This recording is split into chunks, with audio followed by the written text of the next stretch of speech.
Salut tout le monde, j'espère que vous allez bien.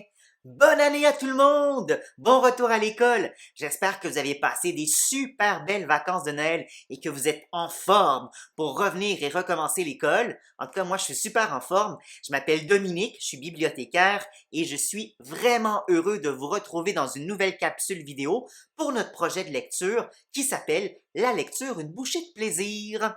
Donc, comme à chaque mois, les bibliothécaires, on a choisi un livre vraiment intéressant pour les 3e, 4e années. Et pour le mois de janvier 2021, je vous présente une nouvelle suggestion de livre numérique que vous allez pouvoir découvrir toute la classe ensemble avec votre prof. Donc, le livre qu'on vous a choisi est pam pam pam pam pam. Ça s'appelle ici C'est quoi un réfugié? Super, super, super de bon livre. Je l'ai lu pour la première fois l'année passée et je l'ai adoré. J'ai vraiment aimé ça.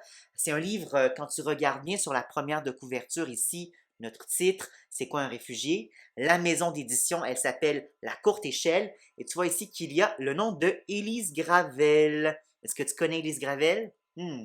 J'imagine que oui. Si tu ne connais pas Élise Gravel, cours! Je te le dis, cours jusque dans ta bibliothèque d'école ou à la bibliothèque municipale de la ville pour essayer de prendre plein de livres d'Élise Gravel parce que c'est vraiment une de nos autrices pour les jeunes qui est la plus cool et qui est super le fun en ce moment.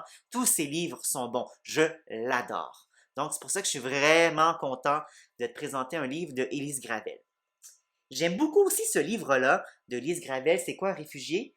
Parce que dans ce livre-là, ben, elle défait un peu des tabous et puis elle nous aide à mieux comprendre la situation de vie ou comment ça se passe pour les enfants qui sont réfugiés, les enfants qui doivent quitter leur pays pour plein de sortes de raisons. Ça peut être à cause de la guerre, à cause de raisons politiques, à cause de raisons environnementales. Et ces enfants-là, avec leur famille, sont obligés de quitter leur pays d'origine pour se trouver un nouveau pays. Et ça, peut-être même que dans ton école ou dans ta classe, il y a des enfants qui ont immigré, qui ont changé de pays pour venir au Québec et au Canada. Et je trouve que ce livre-là nous aide à créer de l'ouverture et de l'empathie pour mieux comprendre et pour mieux accueillir les enfants qui viennent de d'autres pays. Hein?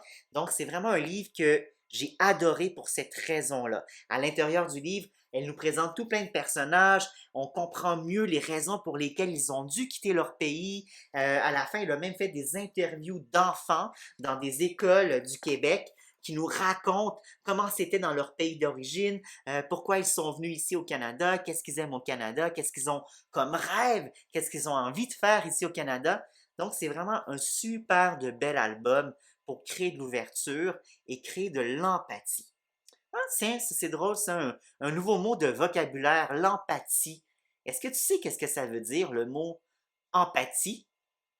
Oui? Non? De toute façon, tu pourras en discuter avec ton prof après, mais vous irez voir aussi sur le Padlet, j'ai déposé une affiche, une super belle affiche de Élise Gravel sous forme de BD qui explique vraiment bien c'est quoi l'empathie.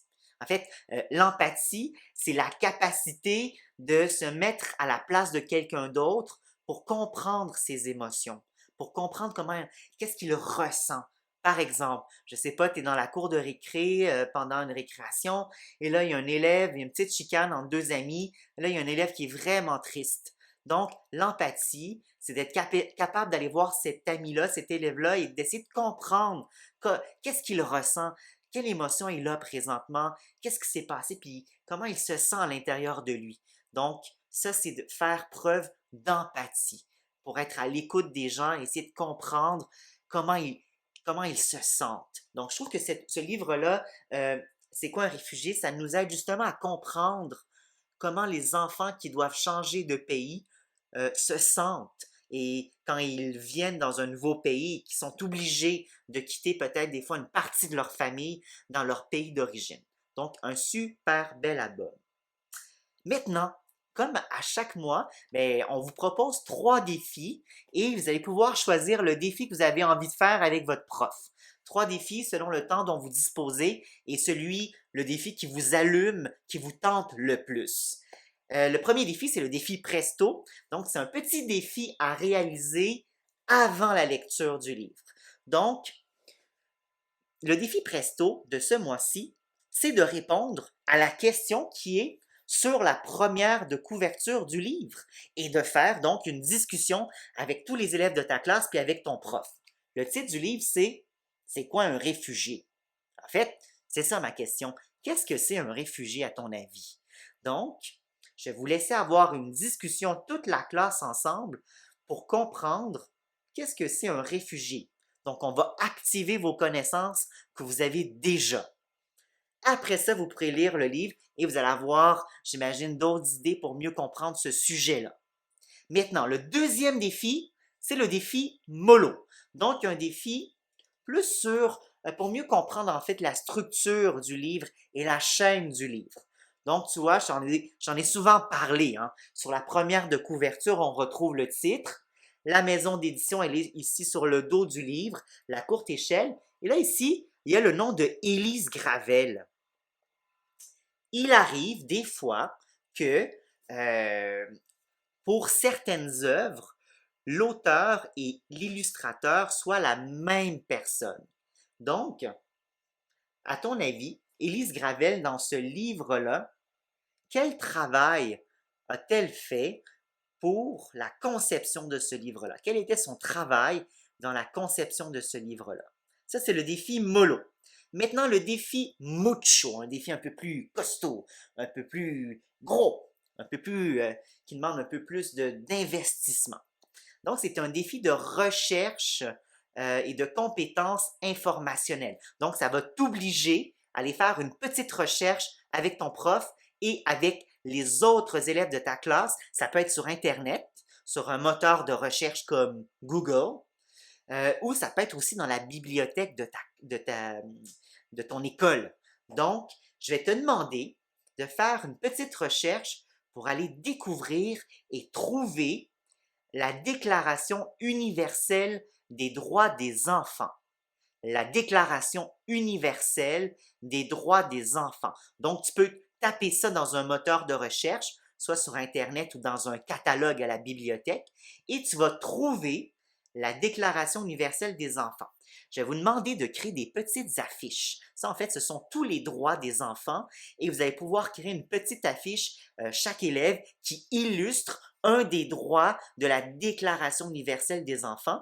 Vous faites un dessin pour expliquer ce droit-là et vous allez pouvoir l'afficher à quelque part dans votre école pour que toute l'école prenne connaissance et découvre qu'est-ce que c'est la Déclaration universelle des enfants. Donc, vous pouvez l'afficher dans votre classe ou bien, par exemple, sur un corridor d'école. Donc, voilà, ça c'est le défi mucho.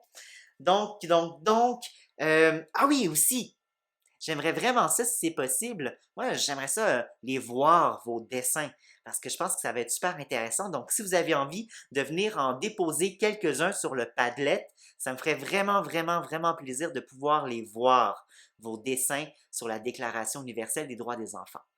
Donc, c'est tout pour ce mois-ci, mes bons amis. Je vous souhaite une super belle lecture de C'est quoi un réfugié? Et puis, j'ai déjà hâte de vous retrouver le mois prochain avec une autre suggestion de lecture. Bye bye tout le monde et puis bonne lecture! Salut!